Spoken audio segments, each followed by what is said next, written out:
3-in-1 services hatid para sa District 4, serbisyong tinatawag na 3-in-1.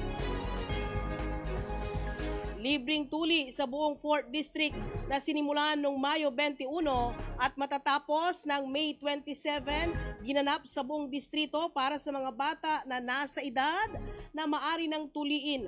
Proyekto ito sa pakikipagtulungan ni 4th District Congressman Toph Divinisha, former Speaker Joe Divinisha at ang nagbabalik na Gina G. Congresswoman Manay Gina.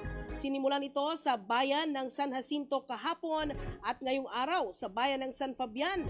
Bukas, gaganapin naman itong libreng tuli sa syudad ng Dagupan, partikular sa North Central Elementary School sa Barangay Bunuan Giset at sa Mayumbo, Dagupan City naman sa Sabado, May 24. Sa Manawag naman, Rural Health Unit sa May 26 at sa May 27 sa Mangaldan sa Macario Idia Center.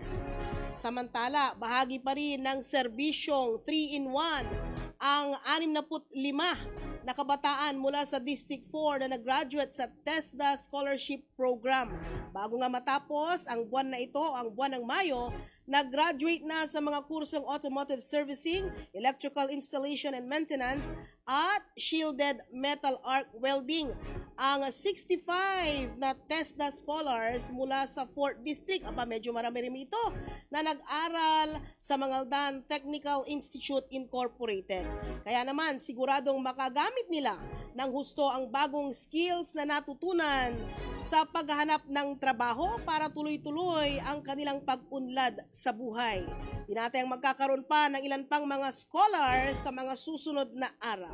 SKL o ang pagkakatatag ng Technical Education and Skills Development Authority ay naisabatas noong panahon ni Pangulong FVR at isinulong ni former Congressman Joe Divinisha sa ilalim ng tinatawag na IRA Law noong 1994. Samantala, isang transformative leap para sa mga sistema ng pampublikong pangangalagang pangkalusugan ng Northern Luzon ang itinakda sa paglagda ng Republic Act No. 12203 na opisyal na nagpapataas ng bed capacity ng Region 1 Medical Center mula 600 hanggang 1,500. Ang pangunahing pangunlad na ito ay sentro ng isang mataas na antas ng komprehensya at pagdiriwang ng command noong Mayo 16 sa R1MC Annex Building sa Bunuan, Binloc. Nagtipon ang mga executive official, mga opisyal ng kalusugan at mga stakeholders sa komunidad upang ihanay ang mga estratehiya at ipagdiwang ang pagpasa ng batas na inaasahang magpapabago sa pangangalaga ng pasyente sa buong Rehiyong 1. Ang bersyon ng Senado ng Republic Act 12203 ay pinangunahan ni Senator Bongo, isang masugid na tagapagtaguyod para sa kalusugan ng publiko.